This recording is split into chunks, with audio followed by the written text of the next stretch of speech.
dosa itu memberikan bekas hitam, noda-noda hitam di dalam hati. Maka kau lihat, apakah ketika kau futur kau sampai melakukan yang haram, maka sangat bahaya sekali.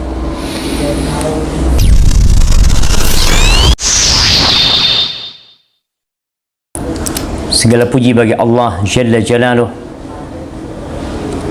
pujian yang penuh kemuliaan bagi Dia yang maha agung dan maha besar. Hamdan mutawasilan liman biyadihi maqadiru kulli syai'. Pujian yang senantiasa bersambung bagi yang di tangannya takdir segala sesuatu. Hamdan lahu min kulli qalbin mu'minin wa min kulli nafsin mukhbitatin. Pujian baginya dari hati setiap orang yang beriman, dari jiwa yang senantiasa tunduk kepada Allah.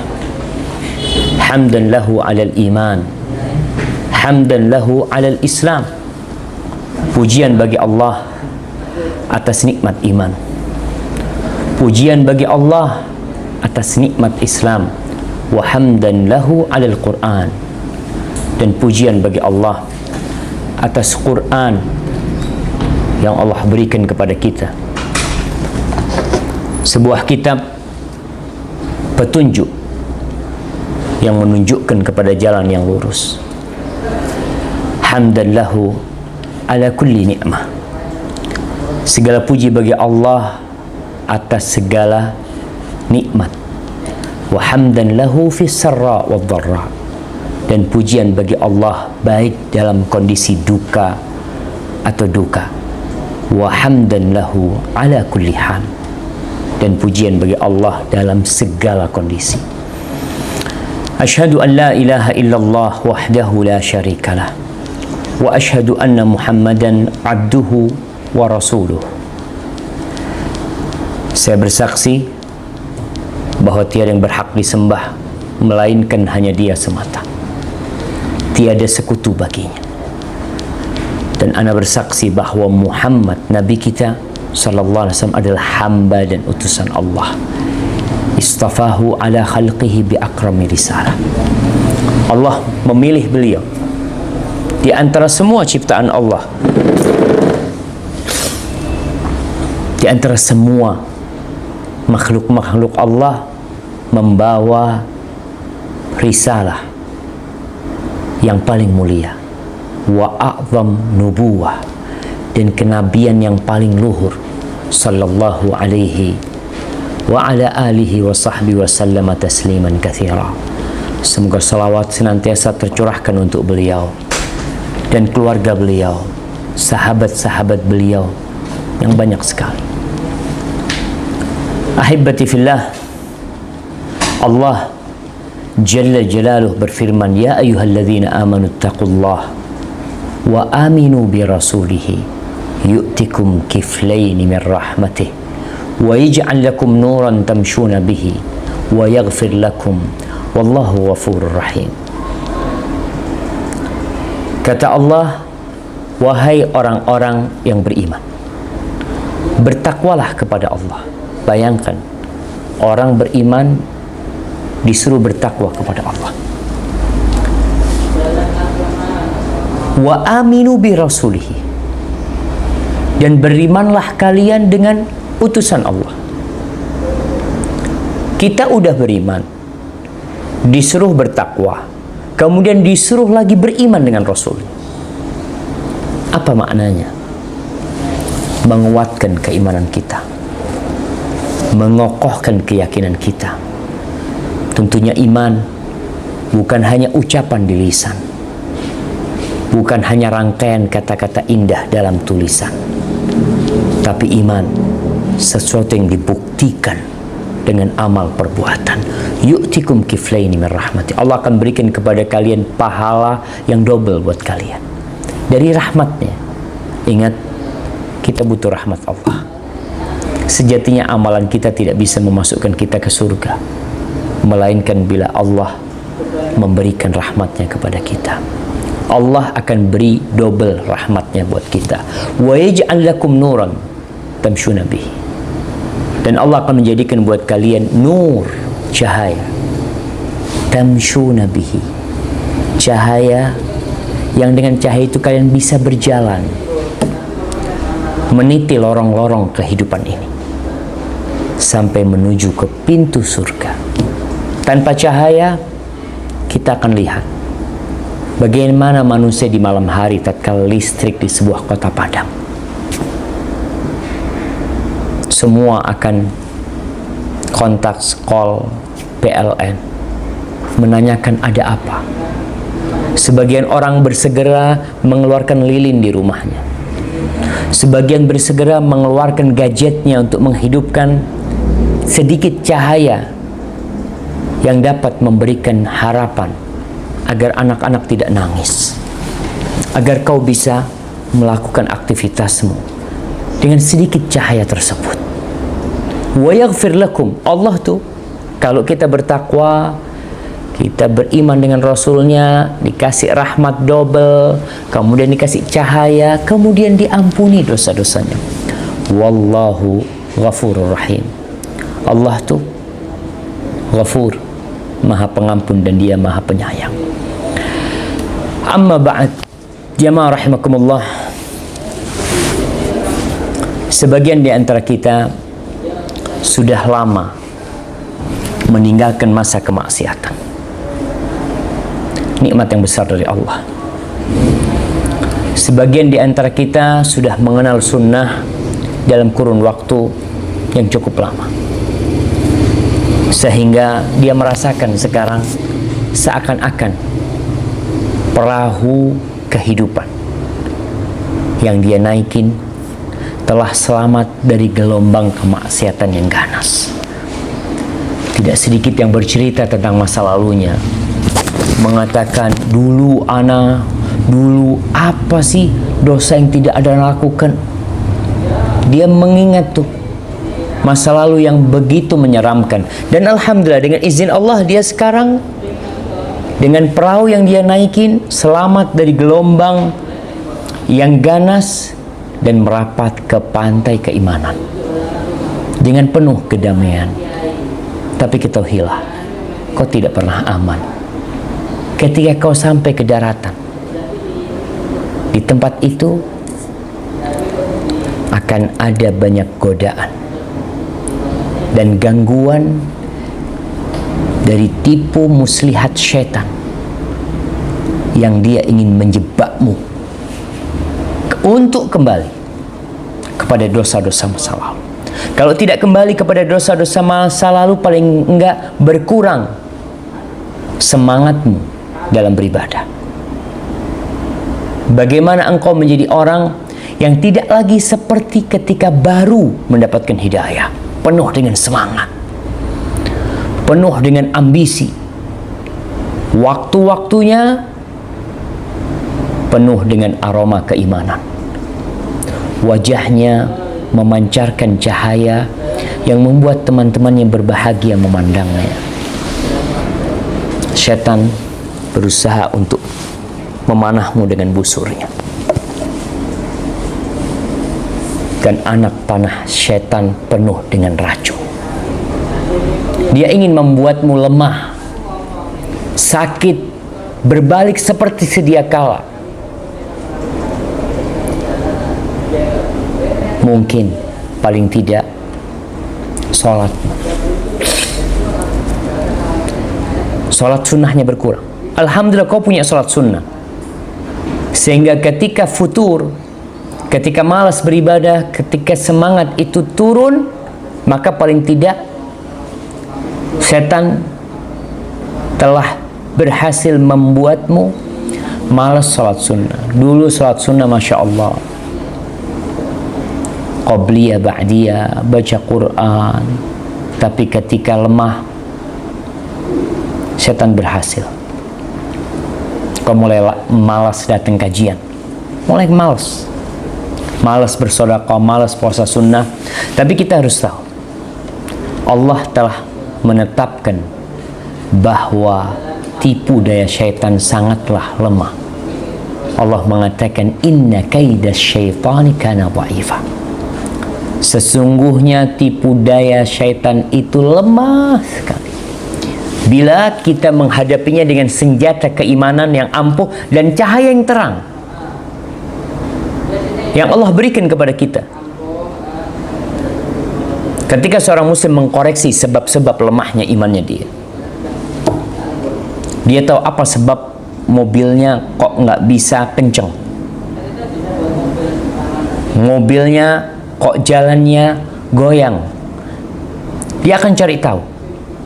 Ketika penyebabnya adalah ternyata bensin yang keluar dari karburator itu kotor sehingga perapian tidak bagus, sehingga tidak bisa kencang jalan.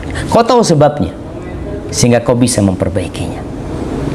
Meneliti pangkal kelemahannya dari mana nih? Oh, ternyata kaki-kaki mobilnya. Kaki-kaki mobilnya ini yang menyebabkan kau tidak bisa kencang. Kadang-kala keluar suara. Maka dengan cara kau tahu sebabnya, insya Allah kau akan bisa menghadapi tipu daya syaitan yang tidak pernah berhenti menggoda. Ahibati fillah, kita sering mendengarkan ungkapan al-iman yazidu wa yanqus. Iman itu naik turun. Iman itu bertambah dan berkurang. Tapi jangan kau jadikan ucapan ini sebagai dalih untuk malas-malasan beribadah. Iya. Ada orang yang menjadikannya sebagai dalih untuk malas beribadah. Ya, aku lagi imannya turun. Enggak. Ucapan itu mendorong kita untuk menambah. Rasulullah SAW mengatakan inna likulli amalin syarah wa likulli syaratin futur. Sesungguhnya setiap amalan itu memiliki semangat, dan semangat itu memiliki masa melemahnya semangat. Faman kanat fatratuhu ila sunnah. Barang siapa yang semangat keimanannya ketika turun itu menuju kepada sunnah, tetap berada di koridor syariat, maka dia selamat. Tapi kalau dia tidak ke sana, maka dia akan binasa.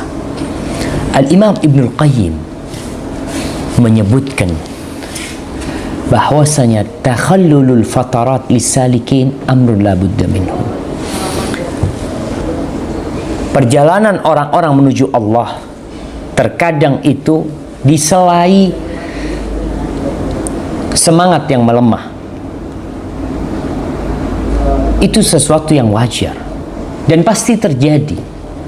Faman kanat fatratuhu ila muqarabatin wa tasdid. Barang siapa yang ketika lemah semangatnya, dia tetap berusaha untuk mendekati, tidak menjauh. Berusaha untuk menempati, udahlah, ana lagi malas beribadah, tapi paling enggak yang wajib-wajib umpamanya. Walam tukhrijhu min fardin. Tidak mengeluarkan dia dari yang fardu. Tidak sampai dia meninggalkan yang fardu. Walam tudkhilhu fi muharramin.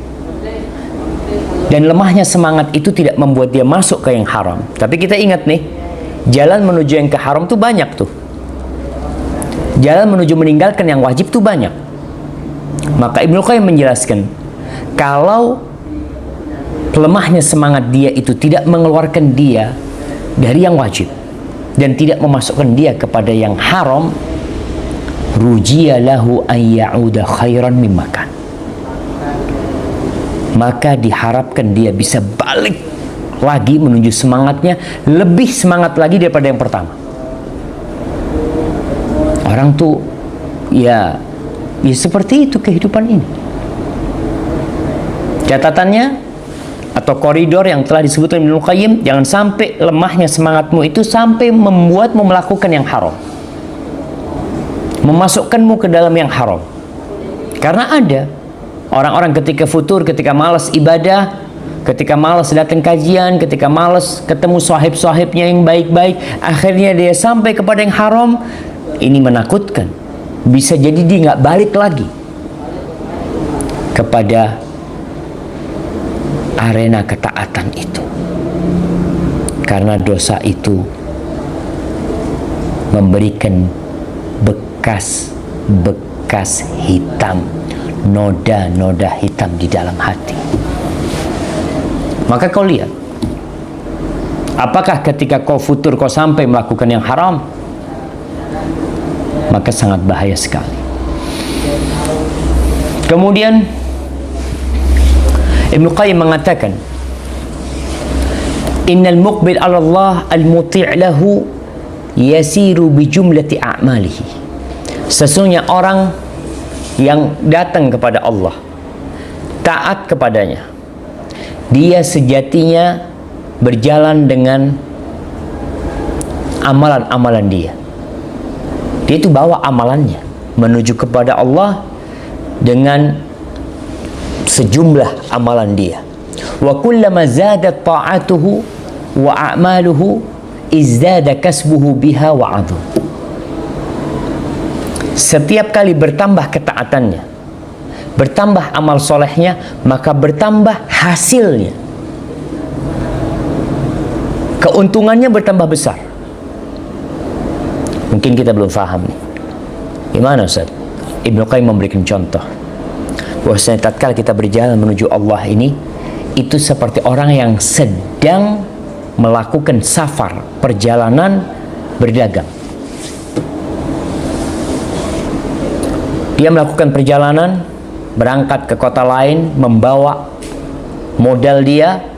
Di tempat itu dia menghasilkan 10 kali lipat dari modalnya. Seperti itu tuh orang yang menuju kepada Allah. Seperti musafir. Umpamanya ana bawa modal 1 juta, ana dagang, pulang bawa 10 juta. Bawa 11 juta. Dapat 10 juta. Kemudian ana melakukan perjalanan lagi. Dengan modal awal dan keuntungan. 11 juta ana bawa. Kemudian dalam perjalanan itu ana dapat 10 kali lipat lagi. Dapat berapa lagi? 10 kali lipat. Kali 10, 110. 110 itu keuntungannya. Plus modalnya. 11 juta. Kemudian dia melakukan perjalanan lagi. Membawa 121 juta. Keuntungan. Dia bawa, modalnya dibawa. Karena dia berpikir semakin banyak modalnya, semakin besar yang akan dihasilkan. Ketika dia berangkat yang ketiga, dia bawa semua keuntungannya bersama modalnya, dan dia mendapatkan keuntungan yang lebih banyak lagi. Seperti itulah. Fa idza fatara anis safar fi akhir amri, kata Ibnu Qayyim, ketika orang ini tidak melakukan perjalanan di akhir hidupnya, umpamanya dia tidak melakukan perjalanan, marra wahida, sekali saja dia tidak melakukan perjalanan, maka dia akan kehilangan keuntungan sebesar modal dan keuntungan dia yang dia dapatkan pada perjalanan sebelumnya. Dia bawa modal umpamanya 1 miliar. Seharusnya dia dapat 10 miliar, karena dia tidak melakukan perjalanan, dia kehilangan 10 miliar tersebut. Ini kita lihat, ini hukum dagang nih. Seperti itu pula dalam berjalan menuju Allah Subhanahu wa taala. Kita ini ana sering dapat cerita orang-orang yang mengatakan rugi ana. Kenapa rugi? Iya, soalnya ada galian di depan tokonya, sehingga orang nggak ada yang beli. Bayangkan jemaah. Dia mengatakan rugi. Kerugian ini adalah keuntungan yang tidak dia dapatkan. Bukan rugi keuntungan yang hilang, bukan. Keuntungan yang belum datang, orang itu udah ngitung tuh. Maka kita melihat kenapa banyak pedagang nggak mau tutup tokonya. Nggak mau dia. Padahal dulu ceritanya, orang yang memiliki toko sendiri, memiliki usaha sendiri lebih bebas. Kapan dia mau tutup, dia tutup. Tidak seperti pekerja dan pegawai yang dia senantiasa harus laporan, harus izin kalau ingin cuti. Tapi ternyata seorang pedagang, seorang pengusaha tidak pernah cuti. Karena yang ada dalam benak dia adalah kerugian kalau dia tutup. Begitu pula tatkala kita berjalan menuju Allah Subhanahu wa taala. Ketika dalam satu saat kau berhenti tidak melakukan perjalanan, kau bawa nih modal yang banyak sekali, kemudian kau tidak melakukan perjalanan, maka keuntungan yang besar itulah yang hilang dari engkau. Jamaah rahimakumullah, kita akan melihat apa yang menyebabkan kita malas beribadah, sehingga poin-poin besar kita kadangkala hilang. Keuntungan besar yang seharusnya kita dapatkan tidak datang kepada kita. Kenapa kita bicara tentang sebab? Karena ketika kita tahu penyebabnya, yang menyebabkan iman kita lemah, yang menyebabkan malas beribadah, yang menyebabkan engkau dekat-dekat ke dosa, yang menyebabkan hatimu jadi keras, insya Allah kau sudah tahu solusinya. Makanya ketika orang berangkat ke dokter, dia perlu tanya sama dokter, apa sebab penyakitku ini? Orang sakit panas, kadang-kala hanya dikasih paracetamol.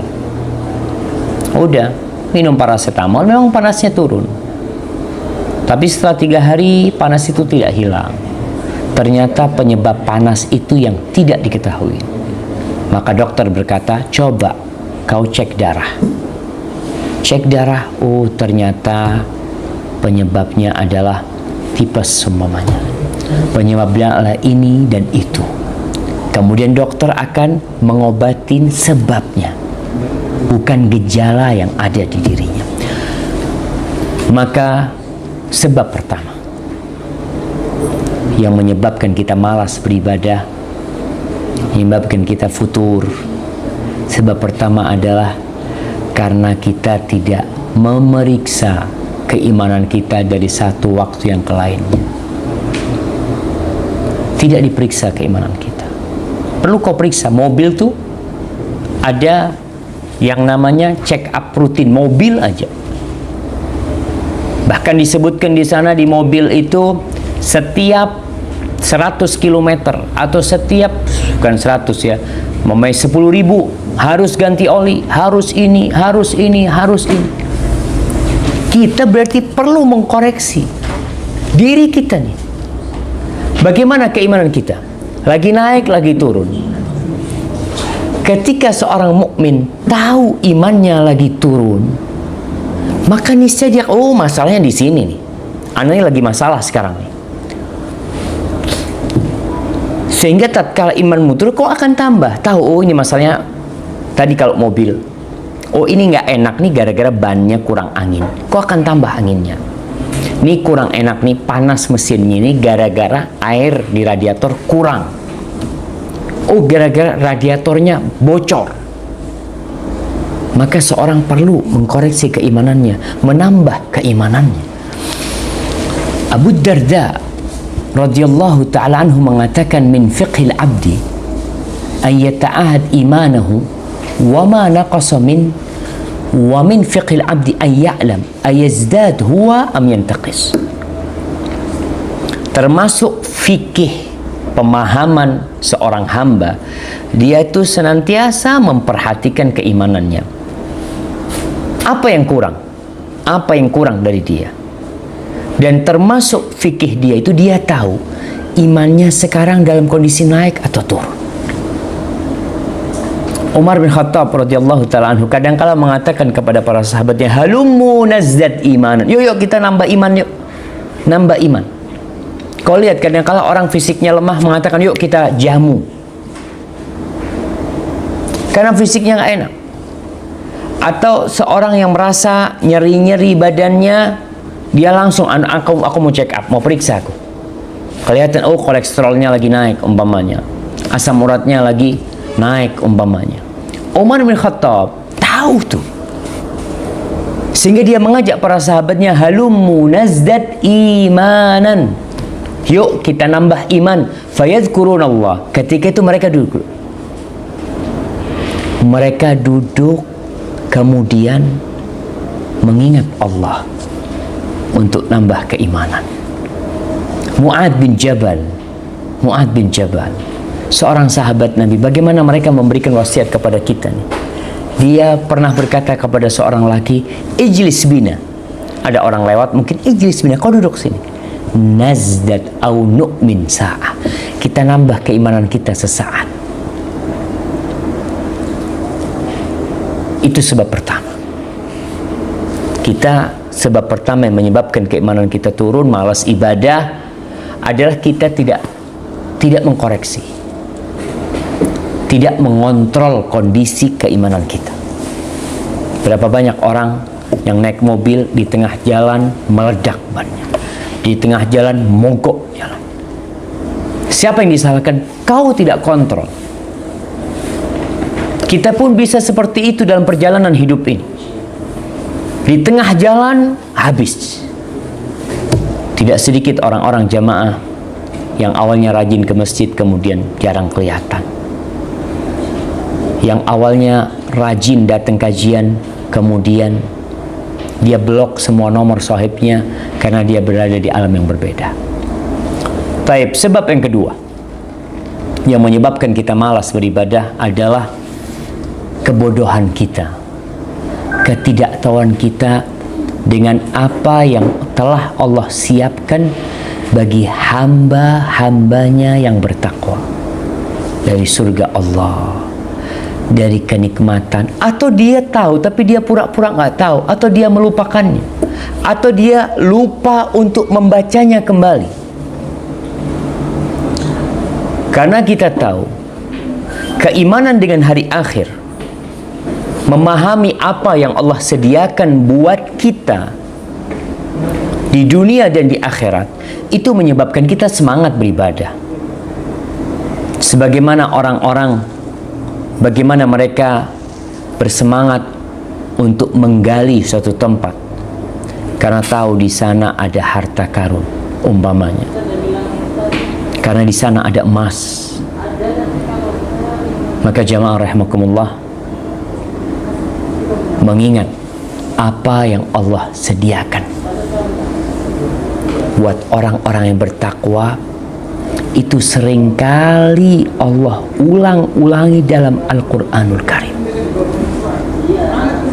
Allah mengatakan, innalil muttaqina mafaza hadaiqa wa a'naba wa kawa'iba atraba wa ka'san dihaqa. Allah subhanahu wa ta'ala menceritakan apa yang dia sediakan buat orang-orang yang bertakwa. Sebuah kesuksesan, sebuah kebahagiaan, sebuah kenikmatan buat siapa? Orang-orang yang bertakwa. Hadaiqa wa a'naba. Allahu akbar. Hadaiq, taman-taman yang penuh dengan anggur-anggur. Jemaah, kau lihat bagaimana orang sibuk dengan diskon. Ketika tahu ada diskon, ketika tahu ada sesuatu yang besar, harganya murah, mereka akan berlomba-lomba. Kita seharusnya mengingat, buka lagi Quran. Allah berfirman nih tentang nikmat yang Allah berikan buat orang yang bertakwa. Hadza dzikrun wa inna lil muttaqina la husna ma'ab. Ini peringatan. Sesungguhnya buat orang-orang yang bertakwa adalah tempat kembali yang indah. Jannati adnin mufattahatan lahumul abwab. Jannatu adn, surga Allah Jalla Jalaluh yang dibuka pintu-pintunya. Muttaqiina fiha yad'una fiha bifakihatin katsira wa syarab. Mereka bersandar di sana. Mereka bersandar.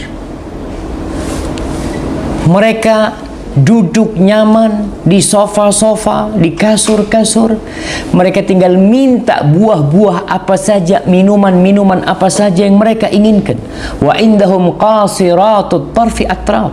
Dan buat yang lelaki-laki, ada bidadari-bidadari yang sebaya. Hadza ma tu'aduna liyaumil hisab.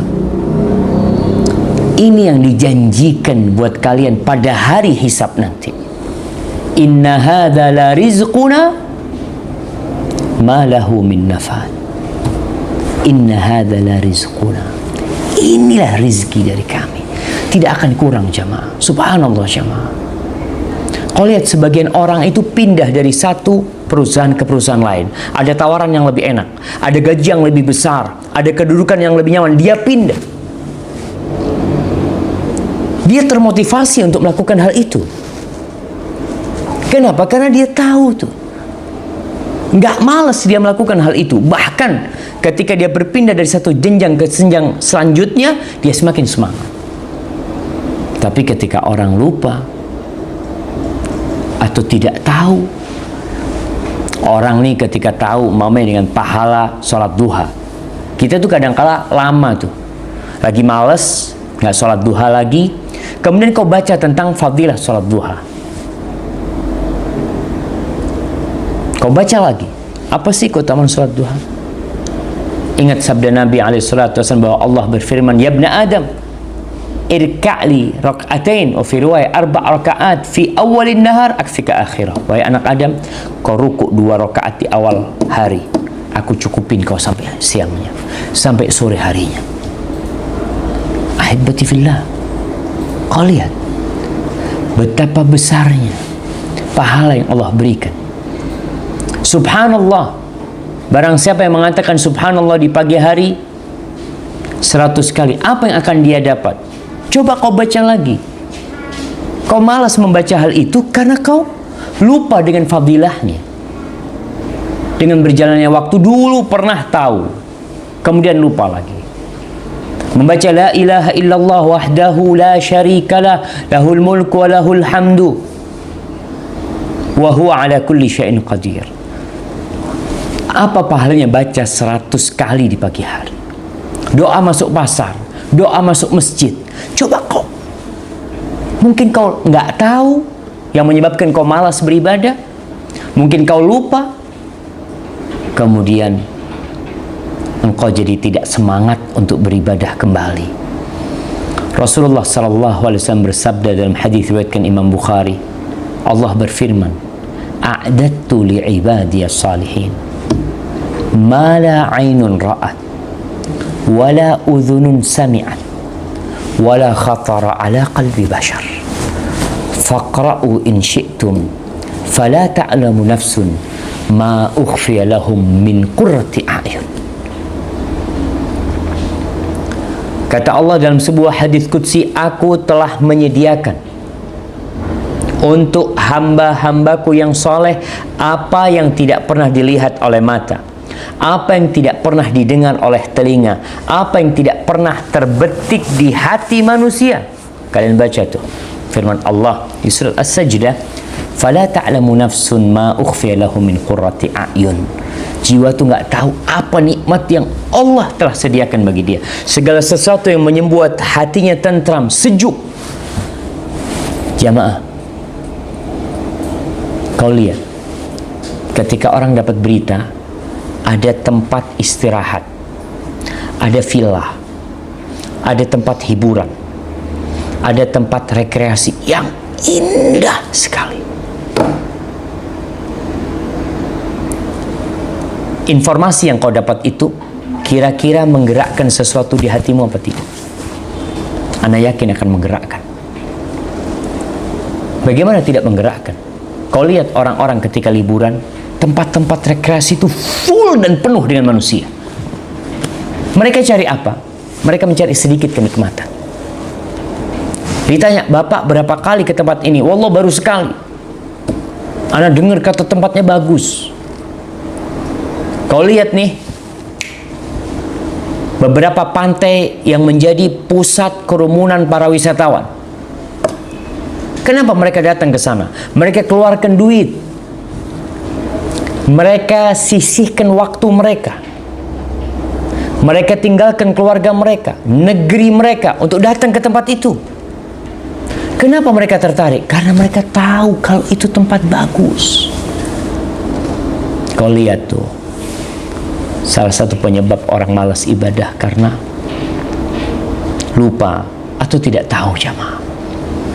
Kenapa sebagian orang malas ke masjid? Malas ke masjid. Dengar azan, hayya 'alas shalah, hayya 'alal falah. Tetap HP di tangannya terbuka. Jangan mendatangi masjid, menjawab azan pun tidak. Menjawab azan enggak. Kita lihat banyak manusia melakukan itu. Kalau mereka nggak tahu, ya wajarlah orang bodoh melakukan tindakan bodoh. Tapi yang tidak wajar, kau yang berilmu, kau yang faham pahala menjawab azan, kau faham pahala berdoa setelah azan, kau faham ada doa mustajab antara azan dan qomat, lalu kau malas. Mungkin ada penyakit lain. Jamaah, kadangkala ada orang yang semangatnya mati. Kalau masih semangatnya itu lemah, insya Allah masih bisa diobatin. Kau lihat keluargamu bawa ke dokter umpamanya lemah, lemes semuanya, bawa ke dokter, diinfus ini itu masih bisa sehat. Tapi kau bawa orang mati ke dokter, dok tolong dok nih dok, hidupin dok. Hidupin gimana? Diobatin dok, diobatin gimana? Bawa ke kuburan sana. Udah mati. Wallahi sahih jamaah. Nasallallahu, kita mohon sama Allah Subhanahu wa taala an yuhyiya qulubana, agar Allah menghidupkan hati kita. Sebab yang ketiga, meremehkan sanksi-sanksi duniawi dan sanksi-sanksi akhirat. Atau dia berpikir azabnya itu yang akan dia terima sangatlah ringan. Ini nih sebenarnya pemekaran dari sebab yang kedua. Kedua, ketika orang tidak tahu dengan pahala. Nih orang tambah lagi dia itu menganggap remeh sanksi yang akan diterima. Oh gampang, Allah mungkin ngasih sanksi cuma ini, cuma ini, cuma itu. Dan itulah yang menyebabkan para koruptor di negeri kita, kalau kita lihat, terus korupsi. Kenapa? Karena dia tahu sanksinya tidak memberatkan. Coba nih, sanksinya dibunuh. Kira-kira orang akan korupsi? Ya 2 orang lah, koruptor umpamanya dibunuh. Insya Allah KPK berhenti kerja. Yang menyebabkan kita ini melakukan dosa, menyebabkan kita ini malas beribadah, salah satunya karena ada perasaan sanksinya itu ringan. Ada sanksi-sanksi, kalau memang sanksinya ringan, tentu. Tapi ini sanksi yang Allah berikan, subhanallah. Jamaah, kau tahu, seorang mukmin tidak akan bahagia dalam kehidupan ini dengan keimanannya, kecuali dia beriman dengan 2 hal. Dia beriman dengan pahala yang Allah berikan, dan dia takut dengan sanksi yang Allah berikan. Ketika seorang muslim merasa sanksi dari Allah jauh, ya, Allah tidak akan memberikan sanksi di dunia, di badannya, di rezekinya. Padahal kita tahu, ketika Allah memberikan sanksi kepada 3 bersaudara yang mereka memiliki kebun yang luas, yang mereka tidak ingin berbagi dengan fakir miskin, lalu mereka berangkat subuh-subuh ke kebun mereka untuk memanennya dalam kondisi orang-orang miskin tidak tahu apa yang terjadi. Mereka sampai ke kebunnya, dilihat kebunnya itu hancur jamaah. Wallah jamaah. Allahumma ghfir lana. Terbakar kebunnya. Bisa bisa dibayangin. Ketika orang tahu bahwa kebunnya akan terbakar, lalu dia dikasih tawaran, kau sedekah dengan sepertiga kebunmu atau kebunmu terbakar. Apa kata orang ini? Separuhnya aku kasihkan daripada semuanya terbakar. Ketika orang tahu, tapi 3 orang ini meremehkan sanksi dari Allah, sehingga mereka datang, mereka melihat kebunnya hancur, baru sadar. Apa kata Allah ketika menceritakan 3 anak ini ketika melihat kebunnya? Falamma ra'auha qalu inna ladallun bal nahnu mahrum. Qala awsatuhum alam aqul lakum laula tusabbihun. Ketika mereka lihat, oh kayaknya ini bukan kebun kita, kata mereka, lalu mereka sadar, lah ini kebun kita. Kita dapat sanksi nih, kita dihalangin dari hasil kebun ini. Kalau dari hasil kebunnya aja jamaah mungkin ringan, orang mungkin akan berpikir, iya nanti sudah ini azab dari Allah ya buat kita, umpamanya panen gagal, oke, tapi pohonnya masih ada. Umpamanya panen mangga gagal, kena hujan, akhirnya mangganya pada jatuh semuanya. Tapi ketika kebun mangga itu terbakar, kau pikir gimana? Berapa tahun kau harus tanam lagi sehingga berbuah? Maka ini yang kadang-kala membuat kita jadi malas beribadah, dekat-dekat maksiat, karena ada perasaan meremehkan sanksi yang Allah berikan di dunia. Yang akhirat kan masih jauh. Wah, akhirat kan nanti Ustaz, kalau sudah mati. Di dunia nih Allah menyebutkan kadzalikal azab wala azabul akhirati akbar law kanu ya'lamun. Seperti itu tuh azab dunia Allah kasih, dan azab akhirat itu lebih besar lagi kalau mereka tahu. Jamaah, innal abda la yuhramur rizq bidzambi yusibuh. Seorang hamba tuh bisa dihalangi dari rizki gara-gara dosanya. Maka orang-orang yang merasa rizkinya sempit, yang merasa susah dapat kerjaan, yang mungkin dia hidup dalam kemelaratan, coba ahibati fillah, ada orang-orang yang hidup dalam kesempitan tapi di rumah mereka tidak terdengar Al-Quranul Karim. Lisan mereka tidak berzikir kepada Allah. Rumah mereka tidak ada solat-solat sunnah. Padahal mereka itu merasakan kesengsaraan. Dan dia berpikir kenikmatan dunia ini cukup buat dia. Dia berlari di belakang fata morgana. Maka kau perlu tahu, dengan azab Allah kau perlu pelajarin juga. Kalau tadi yang kedua tentang nikmat-nikmat, tentang pahala, juga tentang azab Allah subhanahu wa ta'ala. Allah berfirman, innal ladzina kafaru bi ayatina sawfa nuslihim nara kullama nadijat juluduhum baddalnahum juludan ghairaha liyadhuqul azab innallaha kana azizan hakima. Kata Allah, sesungguhnya orang-orang kafir yang kafir dengan ayat-ayat kami akan memasukkan mereka ke dalam neraka yang setiap kali kulit mereka matang kami ganti dengan kulit yang baru. Untuk apa? Liyadzuqul azab, agar mereka merasakan azab Allah. Sesungguhnya innallaha kana azizan hakima. Jamaah rahimakumullah, dengan kecintaan kepada Allah,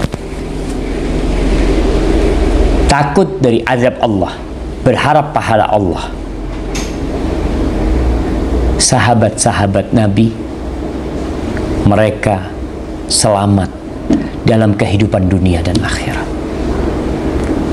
Umar bin Khattab dalam sebuah riwayat diriwayatkan oleh Abu Nuaim pernah berkata, "Lau nada munadin minas sama' ayyuhan nas innakum dakhiluna al-jannah kullukum ajma'un illa rajulan wahidan la khiftu an akuna huwa walau nada munadin ayyuhan nas innakum dakhiluna an-nar illa rajulan wahidan la rajautu an akuna huwa." Ini Umar bin Khattab jemaah.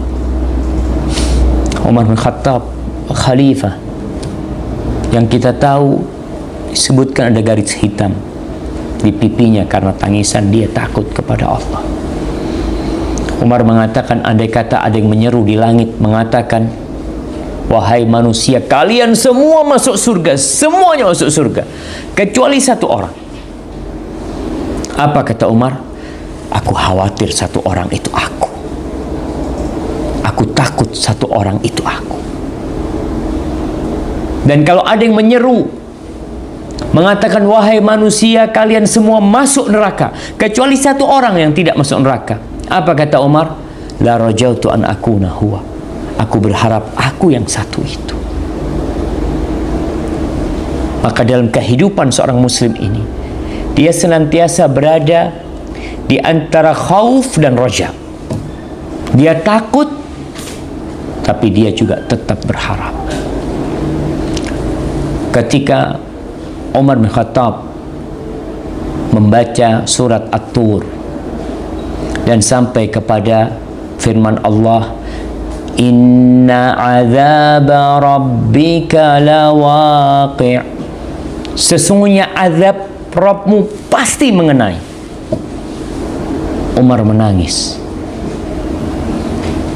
Kemudian tangisannya semakin menjadi-jadi sampai dia sakit dan orang-orang mengunjungi dia. Bayangkan jangan. Rasa takut yang ada di hati seorang hamba kepada Allah membuat dirinya sakit.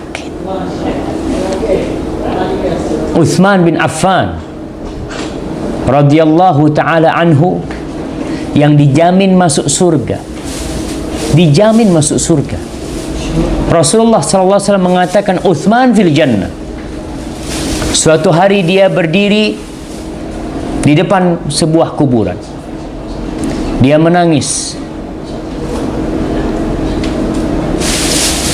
sehingga air matanya membasahi jenggotnya. Dia berkata, "Lau annani bainal jannati wan nar la adri ila ayyatihima yu'maru bi lakhtartu an akuna ramadan qabla an a'lam ila ayyatihima asir." Dia mengatakan, andai kata aku berada di antara surga dan neraka dan aku tidak tahu kemana aku akan disuruh, aku akan memilih menjadi debu sebelum aku tahu kemana aku disuruh. Maka ahibati fillah, hendaklah kita menjadikan balasan dari Allah, pahala dari Allah, ganjaran dari Allah itu selalu di hadapan kita, sehingga mendorong kita untuk beribadah, mendorong kita untuk terus beramal. Sebagaimana kita juga harus menjadikan sanksi yang Allah berikan di dunia dan di akhirat di depan kita, supaya kita bisa jaga diri, jangan sampai kita terjebak dalam dosa-dosa tersebut. Sebab yang keempat yang menyebabkan orang jadi malas beribadah adalah terpana, terkesima dengan dunia dan perhiasan-perhiasan, tertipu, terpedaya dengan kelezatan-kelezatannya yang sementara, Dan kita tahu bahwa dunia memiliki fitnah yang besar sekali, godaan yang sangat berbahaya sekali. Bagaimana seorang hamba bisa berubah gara-gara dunia?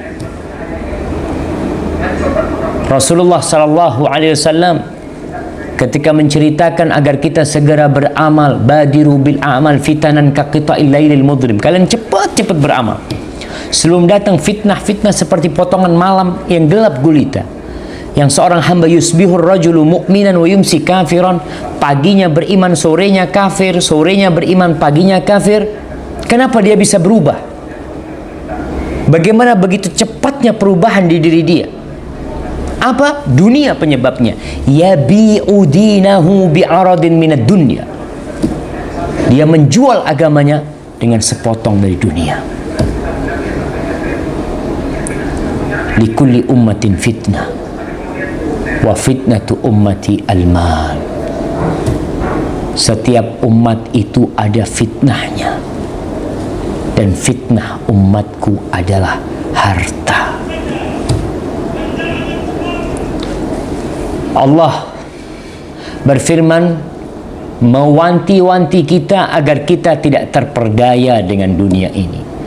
Allah mengatakan, ya ayuhan nas ittaqu rabbakum wakhshaw yawman la yajzi walidun an waladihi wala mauludun huwa jazin an walidihi syai'a. Wahai umat manusia, bertakwalah kalian kepada Rabb kalian, dan takutlah kepada satu hari yang ayah tidak bisa memberikan balasan kepada anaknya, sebaliknya orang yang lahir tidak bisa ngasih kepada orang yang melahirkannya sesuatu apapun. Inna wa'dallahi haq, sesungguhnya janji Allah itu hak. Nih, camkan di diri kita, janji Allah itu pasti. Fala taghurrannakumul hayatud dunya wala yaghurrannakum billahil gharur. Kalian jangan tertipu dengan kehidupan dunia. Betul, jemaah, kita ini sering tertipu. Kau punya duit berapa? 1 miliar. Kau ingin 2 miliar. Kau ingin 3 miliar. Kau buka cabang sana, kau buka cabang sini, usahamu ya terus. Tahu-tahu kau sakit di atas ranjang menunggu kematian. Mulai kau berpikir, ya Allah, mau diapain tuh duit? Mau diapain tuh harta? Menambah 1 hari pun dari umurmu nggak bisa. Maka jangan tertipu. Kehidupan dunia itu seperti mimpi dalam tidur. Mimpi. Kau lihat bagaimana orang dalam mimpinya? Mimpi dia berangkat kemana, dia memiliki ini, memiliki itu. Kalau dunia itu membuatmu tertawa sedikit, tapi dunia telah membuat banyak tangisan di diri kita. Kalau dunia membuatmu gembira sehari atau beberapa hari, tapi kadangkala berbulan-bulan, bertahun-tahun, dia membuat orang susah hidupnya. Hasan Basri pernah berkata, walladzi nafsi biyadihi, demi yang jiwaku berada di tangannya, laqad adraktu aqwaman kanatid dunya ahwan alaihim minat turab alladzina yamshuna alaihi. Aku telah berjumpa dengan orang-orang yang dunia buat mereka, di mata mereka itu lebih hina daripada tanah yang diinjak sama kaki mereka.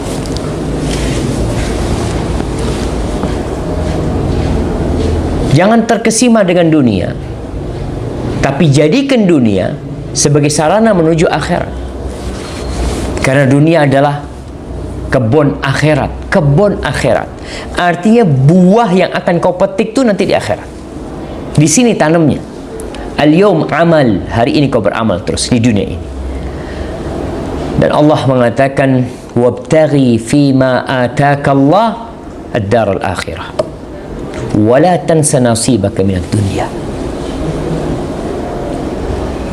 Carilah dengan apa yang Allah berikan kepadamu dari urusan dunia ini, cari akhirat. Tapi kau jangan lupa, kau hidup di dunia butuh ongkos, butuh biaya kehidupan dunia. Kau butuh rumah, kau butuh mobil, kau butuh makan, sandang, pangan, papan. Tapi ingat, cari akhirat dengan apa yang Allah berikan kepadamu.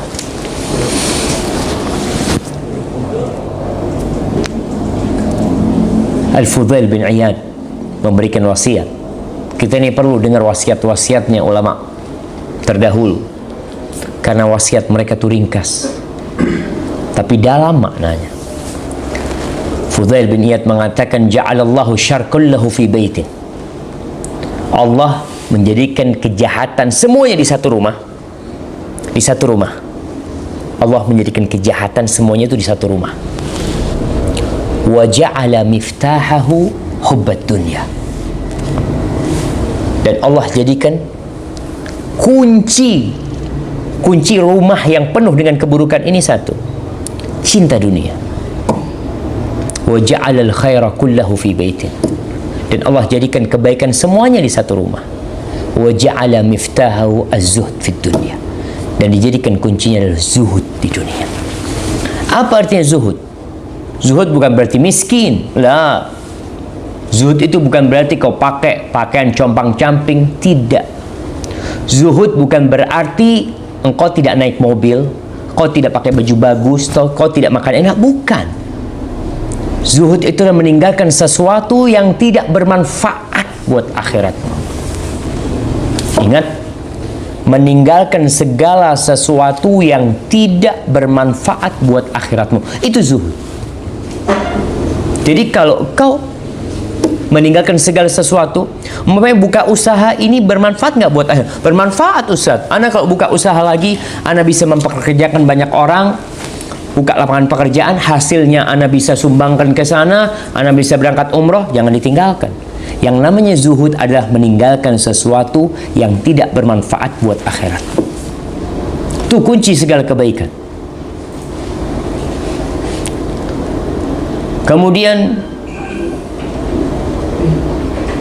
Al-Mustawrid bin Shaddad. Al-Mustawrid bin Shaddad, seorang sahabat Nabi. Dia mengatakan, inni lafir rakab ma'a Rasulillah sallallahu alaihi wasallam. Ini hadis riwayatkan Imam Ahmad dan Ibnu Majah. Aku pernah di satu rombongan bersama Rasul sallallahu alaihi wasallam. Id ata ala sakhlatin manbudha. Rasul SAW melewatin kambing perempuan yang dibuang oleh pemiliknya. Atarona hadhi hanat ala ahliha. Kau lihat bagaimana binatang ini hina kemudian dibuang, dilempar oleh pemiliknya. Ya Rasulullah, min hawaniha alqauha. Ya Rasulullah, karena memang sudah nggak ada harganya, dibuang lah sama mereka. Qalu fawalladhi nafsi biyadi. Demi yang jiwaku berada di tangannya, la dunya ahwanu 'ala Allah min hadhi 'ala ahliha. Dunia itu lebih hina di sisi Allah daripada ini di hadapan pemiliknya. Suatu saat Rasul sallallahu alaihi wasallam pernah ke pasar, melewatin pasar, beliau melihat anak kambing kecil yang bangkai kambing yang cacat. Lalu beliau sedang berusaha untuk membakar semangat para sahabatnya beribadah supaya tidak terpedaya dengan dunia. Beliau ambil kupingnya kambing yang cacat ini. Di pasar, kalau kita tahu orang di pasar apa kerjanya, tentunya ketika Nabi ada di situ sallallahu alaihi wasallam, orang-orang di pasar mungkin mengerumuni Nabi alaihi wasallam.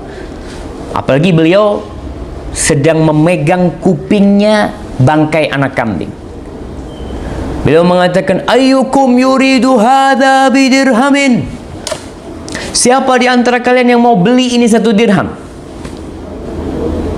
Para sahabat bingung. Orang-orang di pasar pada bingung. Ya Rasulullah, mayit, bangkai, ada apa kita beli? Lalu Nabi mengatakan, ayyukum yuridu hadha bila syai. Siapa yang mau ini gratis, balash, tidak bayar. Bingung para sahabat lagi. Ya Rasulullah, ini nih kalau hidup, kalau binatang ini hidup, Dia tuh cacat, orang gak ada yang mau. Apalagi udah jadi bangkai.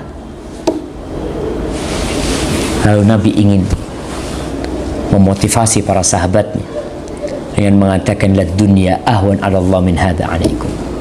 Dunia tuh, dunia semuanya.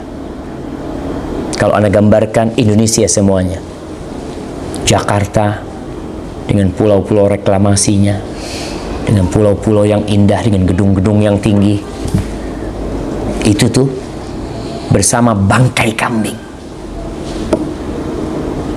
itu lebih hina daripada bangkai kambing itu, jemaah. Tapi kita pagi keluar rumah, sore pulang, malam mikirin hari esok, kepingin ini, kepingin itu di dunia. Nasallallahu yaghfir lana dzunubana.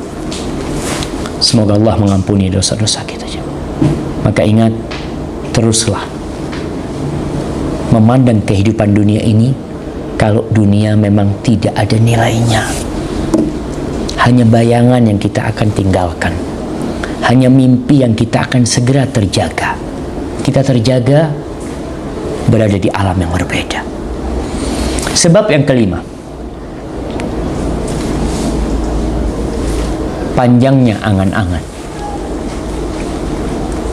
Berangan-angan panjang kali.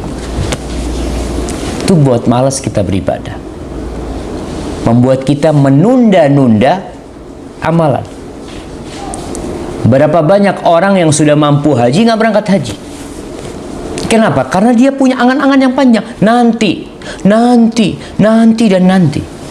Dan ini pembunuh semangat, penguras energi, pendamping orang-orang malas, musuhnya orang-orang yang bertakwa. Cukup menjadi celaan terhadap angan-angan yang panjang itu, jamaah, yang menunda-nunda kita beramal. Allah mengatakan, zarhum ya'kulu wa yatamatta'u wa yulhihimul amal fasawfa ya'lamun. Biarin mereka tuh makan, bersenang-senang, minum, dan mereka terpedaya dengan angan-angan. Mereka bakal tahu, wallahi bakal tahu. Kenapa? Kau akan tahu bahwasanya suatu hari angan-anganmu akan putus, selesai. Rasulullah sallallahu alaihi wasallam menggambarkan buat kita bagaimana ketergantungan manusia dengan dunia dan bagaimana dengan angan-angan yang panjang di dunia. Dalam hadis yang diriwayatkan Imam Bukhari, Rasulullah sallallahu alaihi wasallam mengatakan, la yazalu qalbul kabiri syaban fi itsnain. Ada dua hal yang tetap muda di hatinya orang yang sudah sepuh. Orangnya udah sepuh, udah putih jenggotnya, udah lemah punggungnya, tapi di dalam hatinya, di dalam jantungnya tuh ada otot-otot mungkin yang masih muda, masih kuat, masih terus bekerja. Apa? Fi hubbid dunya wa tulil amal. Cinta dunia, ambisi. Kau lihat tuh, orang sudah sepuh ambisinya nggak pernah muda. Bahkan yang muda kalah ambisinya sama yang tua. Wa tul amal, dan angan-angan yang panjang. Ali bin Abi Thalib radhiyallahu taala anhu, dia mengatakan, irtahalatid dunya mudbirah wartahalatil akhirah muqbilah. Dunia pergi ke belakang, dan akhirat datang nih dari depan. Walikulli wahidin minhuma banun. Setiap negeri ini punya penghuni, punya anak. Fakunu min abnail akhirah. Jadilah engkau anak-anaknya akhirat. Wala takunu min abnaid dunya. Jangan menjadi anaknya dunia. Kenapa? Ya kau mau jadi anak sesuatu yang fana, yang hanya 70 tahun, 80 tahun, 100 tahun. Kau mau berumur 200 tahun. Ada orang yang kepingin umurnya 250 tahun. Mungkin mereka ingin 1000 tahun umurnya, tapi setelah itu mati. Kata Ali, fa innal yawm amalun wala hisab. Sekarang nih beramal terus nih, nggak ada hisab nih. Wa ghadan hisabun wala amal. Sedangkan besok hisab, nggak ada amal lagi sudah. Maka ahibati fillah, hindari angan-angan panjang, hindari ucapan nanti, besok, karena itu yang membuat engkau akhirnya menunda pertaubatanmu, menunda engkau melakukan amal soleh. Karena apa? Ya, karena kau masih berharap ada hari esok. Ya gimana orang mengatakan, aku mau sedekah nih hari, besok aja gampang. Kau kan besok berpikir masih hidup. Ketika orang itu berpikir besok, besok bukan punya aku, hari ini punya aku. Esok, wallahu a'lam. Apalagi bulan depan. Kita tuh jangan besok, 1 jam ke depan. Kita nggak tahu. Kenapa kau harus berangan-angan panjang, sedangkan kau tahu ada sesuatu yang bisa memutuskanmu kapan saja dia mau. Maka bagi yang ingin haji, yang ingin umroh, yang ingin sholat ke masjid, yang ingin berubah jadi lebih baik, maka segera. Yang menyebabkan kau malas tadi, angan-angan. Yang keenam, yang menyebabkan orang menjadi malas beribadah adalah karena dia sendiri berlebih-lebihan dalam beribadah, membebani dirinya dengan ibadah yang dia tidak mampu. Kenapa? Kalau dia terus-terusan mengamalkan hal dalam kondisinya berat buat dia, maka satu saat kau berhenti ibadah nanti. Kau berhenti, kau tinggalkan tuh ibadah. Rasulullah sallallahu alaihi wasallam memerintahkan kepada para sahabatnya untuk beramal semampu mereka, dan Allah pun mengatakan fattaqullaha mastata'tu. Jangan berlebih-lebihan dalam beragama. Inna ad-dina yusrun. Agama itu mudah. Mudah agama ini. Wala yushaddad dina ahadun illa ghalaba. Tidak ada satupun orang yang berusaha memberat-beratkan dirinya dalam beragama kecuali dia akan dikalahkan dengan agama itu sendiri. Dia jadi malas beribadah. Penyebabnya kau. Fasaddidu wa qaribu wa abshiru. Maka berusaha untuk menepati sasaran, kalau enggak mendekatinya, dan berusaha untuk senantiasa berharap, bergembira dengan janji Allah. Rasulullah sallallahu alaihi wasallam pernah masuk Masjid Nabawi. Bayangkan, Masjid Rasul sallallahu alaihi wasallam. Masjid Nabawi itu banyak tiangnya. Kita tahu tuh, kalau yang masuk ke bagian masjid lama, masjid kuno, itu akan banyak tiang. Dulu tiangnya terbuat dari pokok pohon kurma. Masuk masjid, fa idza hablun mamdudun baina sariyatain. Tahu-tahu ada tali yang dikencangkan, ditarik kencang di antara dua tiang. Dua tiang, di sini ada tali. Kau bayangkan nih talinya. Nabi heran. Biasanya nggak ada tuh tali. Maka beliau mengatakan, ma hadzal habl? Tali apa nih? Ada apa nih kok ada tali di sini? Apa kata para sahabat? Hadza hablu li Zainab. Ini tali miliknya Zainab, istri Nabi SAW. Jadi tali itu dipasang malam hari, punya Zainab. Karena kalau siang hari orang pada sholat, berjamaah. Fa idza fatarat ta'allaqat. Zainab tuh sholat malam, kalau dia capek dia pegangan sama tali itu. Faqala Nabi sallallahu alaihi wasallam, lalu Nabi alaihi salatu wasallam berkata, la, enggak boleh nih. Hullu, buka talinya. Liyusalli ahadukum nasyatahu fa idza fatara falyaqut. Hendaklah seorang sholat dalam kondisi dia semangat sholat, dalam kondisi badannya fit sholat. Wa fa idza fatar falyaqut, kalau dia capek lelah duduk. Subhanallah. Seperti itu kita dalam beribadah. Kalau kau berlebih-lebihan, satu saat kau akan nggak bisa jemaah. Kita tuh olahraga, angkat beban. Ketika kau angkat beban langsung yang besar, nggak lama kau akan lihat, nggak lama kau akan berhenti dan kau akan tinggalkan. Kemudian Nabi SAW mengancam orang-orang yang berlebih-lebihan dalam beragama. Beliau mengatakan, halakal mutanatti'un, binasa tuh orang-orang yang berlebih-lebihan dalam beragama. Maka kita jangan menjadi orang-orang yang binasa karena berlebih-lebihan dalam beragama. Maka berusahalah untuk pertengahan dalam beragama, tidak meremehkan dan tidak berlebih-lebihan. Dengarkan nih kisahnya Abdullah bin Amr ibn al-As. Abdullah bin Amr bin As. Ingat sahabat Nabi yang terkenal, ada yang dikenal dengan Al-Abadilah Al-Arba'ah, 4 Abdullah. Salah satunya Abdullah bin Amr bin As, termasuk yang banyak meriwayatkan hadis Nabi SAW. Abdullah bin Amr bin As meriwayatkan,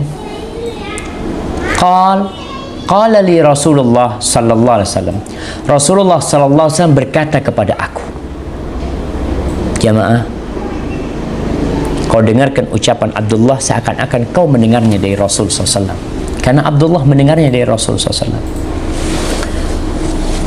Alam ukhbar annaka tasumun nahar wa taqumul lail. Aku ini dapat informasi, katanya kau itu puasa terus dan malam sholat terus juga. Puasanya nyambung terus, malam sholat terus. Katanya Abdullah, bala ya Rasulullah, iya Rasulullah, aku melakukan itu. Qala fala taf'al, jangan kau lakukan itu. Bayangkan, ini orang semangat ibadah, malam bangun nggak tidur, pagi puasa terus. La taf'al, jangan kau lakukan itu. Sum wa aftir wa qum wa nam, kau puasa dan kau berbuka. Artinya kau sehari puasa, kau berbuka. Jangan puasa sepanjang tahun gitu, hari-hari mau diisi puasa terus, enggak. Kau puasa dan kau berbukalah, kau usah puasa. Dan kau sholat malam, kau sholat tapi kau juga tidur. Jangan bangun terus sholat tapi kau butuh tidur. Kenapa? Fa inna li jasadika 'alaika haqqan, tubuhmu punya hak. Ini Islam jemaah, Islam subhanallah, subhanallah. Islam ini agama yang memperhatikan urusan dunia dan akhirat. Jangan dipikir Islam tuh hanya yang ngurusin umatnya di masjid lah. Ini Nabi mengatakan sebuah prinsip dalam beribadah, sesungguhnya tubuhmu punya hak. Wa inna li ainika 'alaika haqqan, matamu punya hak. Wa inna li zaujika 'alaika haqqan, istrimu punya hak. Kau jangan mikirin diri sendiri. Oke, orang mikirin diri sendiri, enggak, anak kuat, badanku sehat, mataku alhamdulillah, tapi istrimu juga punya hak. Wa inna li zaurika 'alaika haqqan, orang yang mengunjungimu juga punya hak. Jangan kau fokus ibadah aja, tak pengunjungnya nggak diurusin, punya hak dia. Wa inna bihasbika antasuma kulla syahrin 3 ayyam, cukuplah kau tiap bulan itu puasa 3 kali, 3 hari dalam sebulan. Fa inna laka bikulli hasanatin 10 amsalha, fa inna dzalika siyamud dahri kulli. Nabi SAW mengatakan, tuh puasa 3 hari dalam sebulan, kau tahu kebaikan itu dilipat gandakan menjadi 10. Kalau puasa tiap bulan 3 hari, seakan-akan kau puasa 3 kali 10 sebulan. Kalau kau tiap bulan 3 kali 12 bulan, berarti kau sudah puasa selama 360 hari. Subhanallah. Fa inna dzalika siyamud dahri kulli. Itu puasa sepanjang tahun, kata Nabi alaihi salatu wasallam. Apa kata Abdullah bin Amr? Fashaddadtu fashuddid alayya. Lalu aku berusaha untuk lebih semangat lagi beribadah, ternyata itu pun memberatkan kepada aku. Faqultu ya Rasulullah, inni ajidu quwwah. Wahai Rasul SAW, aku memiliki kekuatan yang lebih, aku bisa lebih dari itu. Qala fasum siyama nabilah Daud alaihissalam. Kalau kau maksa, tuh, kau puasalah puasanya Nabi Daud. Wala tazid alaih. Enggak boleh lebih dari puasanya Nabi Daud. Sehari puasa, sehari berbuka. Qala nisfud dahr. Puasanya Nabi Daud puasa setengah tahun, karena sehari puasa sehari berbuka. Jadi 360 hari kira-kira dia puasa selama 180 hari, kira-kira seperti itu. Fakana Abdullah yaqul ba'dama kabir. Kau lihat tuh, Abdullah bin Amr bin As menyesal setelah dia tua, setelah dia sepuh, dia mengatakan, ya laitani qabiltu rukhsatan Nabi SAW. Andai kata aku menerima dispensasi yang diberikan oleh Nabi SAW. Maka jamaah, hadis ini ada anjuran kita terus beramal sampai mati. Tapi karena kau memberatkan dirimu, kau nggak bisa, kau akan berhenti nanti puasamu, karena kemampuan manusia semakin berkurang. Itu sebab yang keenam. Masih banyak sebab lainnya. Anda sebutkan sebab yang ketujuh. Sebab yang ketujuh adalah melakukan perbuatan bid'ah dalam agama. Perbuatan-perbuatan yang tidak sesuai dengan sunnah. Perbuatan-perbuatan yang tidak dianjurkan sama Nabi alaihi salatu wassalam. Kita tahu bagaimana orang-orang Nasrani membuat bid'ah dalam agama mereka.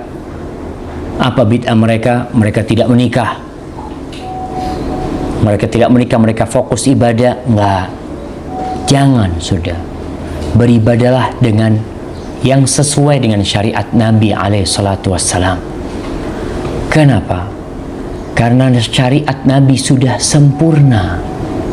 Ketika engkau mengamalkannya, syariat Rasul SAW, dalam semua hal, dalam urusan zikirnya, dalam urusan sholatnya, maka insya Allah engkau akan bisa istiqamah mengamalkan agama ini.